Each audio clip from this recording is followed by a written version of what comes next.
GST हुई कम, दिवाली से पहले बम बम।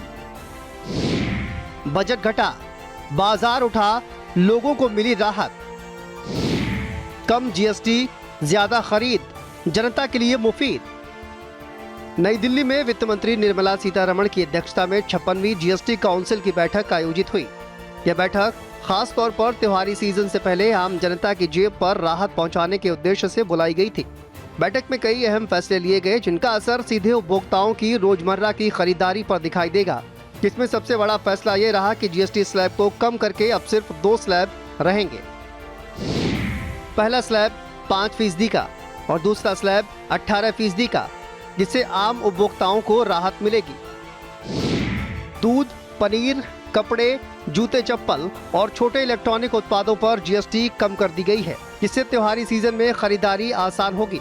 उदाहरण के लिए 2500 रुपए तक के कपड़े अब केवल 5% टैक्स स्लैब में आएंगे, जबकि पहले 1000 तक के कपड़े ही 5% टैक्स स्लैब में आते थे। इसी तरह छोटे इलेक्ट्रॉनिक्स उत्पाद जैसे टीवी, फ्रिज, एयर कंडीशनर पर भी टैक्स में कमी की गई है। इसका फायदा सीधे उपभोक्ताओं की जेब पर पड़ेगा।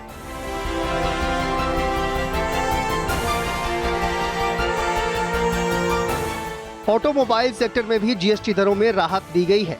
छोटे और मध्यम वर्ग के वाहनों पर टैक्स कम किया गया है। इससे कार और बाइक की कीमतों में गिरावट आएगी और नए वाहन खरीदने के लिए आम जनता की सहूलियत बढ़ेगी। इस फैसले से त्योहारी सीजन में वाहनों की बिक्री को भी बढ़ावा मिलेगा। कई महत्वपूर्ण वस्तुओं पर जीएसटी में कमी की गई है। आइए ग्राफिक्स के जरिए आपको बताते हैं। 0% जीएसटी पर पनीर, रोटियां, शिक्षा सामग्री और 33 जीवन रक्षक दवाइयां शामिल हैं। तो वहीं 5% जीएसटी स्लैब पर साबुन, शैम्पू, टूथपेस्ट, बटर, घी, नमकीन, बिस्किट, आइसक्रीम, फल, जूस और अन्य दैनिक उपयोग की वस्तुएं शामिल हैं। बात करें 18% जीएसटी स्लैब पर तो एसी, टेलीविजन, डिशवॉशर, छोटे कार, मोटरसाइकिल और चिकित्सा उपकरण इसमें शामिल हैं। तो वहीं 40% जीएसटी पर लग्जरी कारें और सिन वस्तुएं जैसे कि तंबाकू उत्पाद, सिगरेट और बड़ी कार शामिल है। अब जीएसटी और भी ज्यादा सिंपल हो गया है, सरल हो गया है। जीएसटी के मुख्यतः 2 ही रेट रह गए हैं, 5% और 18%, 5% और 18%। और 22 सितंबर सोमवार, जब नवरात्र का पहला दिन है और ये सारी चीजों का मातृशक्ति को संबंध तो बहुत ही रहता है, और इसलिए नवरात्रि के इस प्रथम दिवस पर जीएसटी का जो एक रिफॉर्म वर्जन है, नेक्स्ट जनरेशन रिफॉर्म किया हुआ, वो लागू हो जाएगा। व्यक्तिगत जीवन और स्वास्थ्य बीमा पॉलिसियों पर जीएसटी को समाप्त कर दिया गया है। इससे बीमा का प्रीमियम सस्ता होगा। अब एमएसएमईज के लिए जीएसटी रजिस्ट्रेशन प्रक्रिया को सरल बना दिया गया है, जिससे इस प्रक्रिया को केवल 3 दिनों में पूरा किया जा सकेगा। स्वाधीनता दिवस के अवसर पर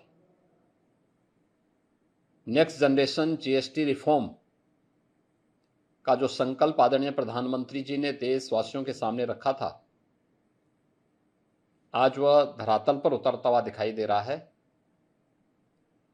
यह केवल कर सुधार नहीं बल्कि भारत की उच्च विकास दर वाली वैश्विक प्रतिस्पर्धा में अग्रणी अर्थव्यवस्था बनाने की दिशा में एक निर्णायक और महत्वपूर्ण कदम है। तो वहीं दिवाली से पहले जनता को सरकार की तरफ से एक बड़ा तोहफा दिया गया है। दैनिक उपयोग की वस्तुएं सस्ती होंगी, जिससे आम आदमी की जीवन शैली में सुधार होगा। जीएसटी समाप्ति से जीवन बीमा प्रीमियम सस्ते होंगे, इससे बीमा कवरेज बढ़ेगा। रजिस्ट्रेशन और रिफंड की प्रक्रिया में सुधार से व्यापारियों को आसानी होगी। रिफंड प्रक्रिया में सुधार से निर्यातकों की नकदी प्रवाह में सुधार होगा। ब्यूरो रिपोर्ट, भारत समाचार।